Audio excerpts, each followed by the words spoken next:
Hey guys, welcome to another video. Today I'll be unboxing the 8th generation iPad. This one's just called the iPad. Obviously Apple released another iPad called the iPad Air. The one I have here, a 32 GB iPad 8th generation. That's only a Wi-Fi model. Right, pretty simple box. In the box you get the iPad, USB-C to lightning cable, and you get the USB-C power adapter. So without further ado,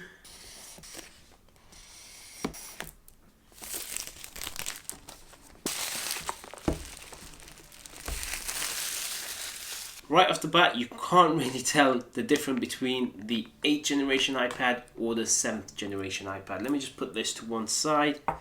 Right, in the box you have designed by Apple in California booklet. You have the USB-C power adapter and you have USB-C to lightning cable. So in the booklet you have a user guide telling you how to operate the iPad. You also get some information about Apple warranty and you get a couple of large Apple stickers.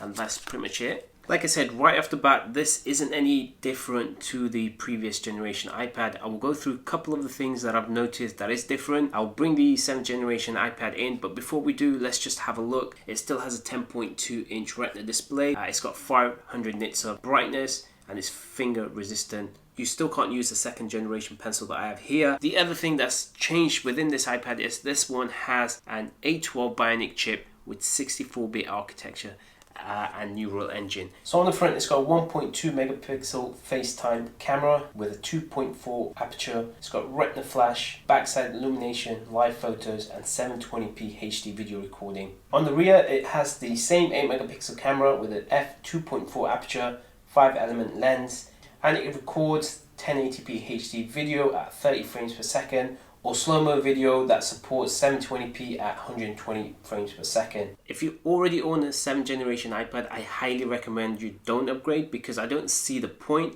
If anything, I would recommend you go with the new iPad Air that's come out, which looks like the Pro.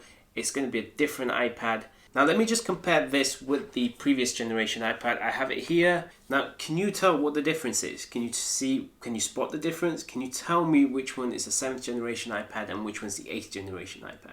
They are identical, they have the same screen size, everything is the same other than just the chip itself. So with so many choices from Apple to buy an iPad, you have the iPad Pro, you have the iPad Air, then you have iPad, which is this one here, then you have the iPad Mini. This has a sweet spot, it's cheaper, that has capabilities of the iPad Air and the price below the iPad Mini. It still has the good internals. This iPad starts at £329, so it's really a reasonable and affordable iPad. So you might be wondering why the iPad? Well, with the iPad you get what you need from a computer, along with many incredible things you'd never expect from one. See, the iPad features an advanced Apple design chip that transforms how you experience photos, gaming and augmented reality. iPad's powerful enough to handle apps you use every day, whether you're using Microsoft Office for work or assignment or Adobe Photoshop CC for a creative project. It's incredibly thin and so light you can carry it with you anywhere. You can use the iPad with a keyboard, trackpad and an Apple Pencil. And that's it guys, there's not much of a difference between this iPad and the previous gen iPad. Especially if this is sort of your first iPad, I recommend you getting this. Other than that, enjoy. It's a fabulous iPad. And that's it guys, this is the end of the video. Make sure to subscribe, hit the like button, and I'll see you in the next one. Peace.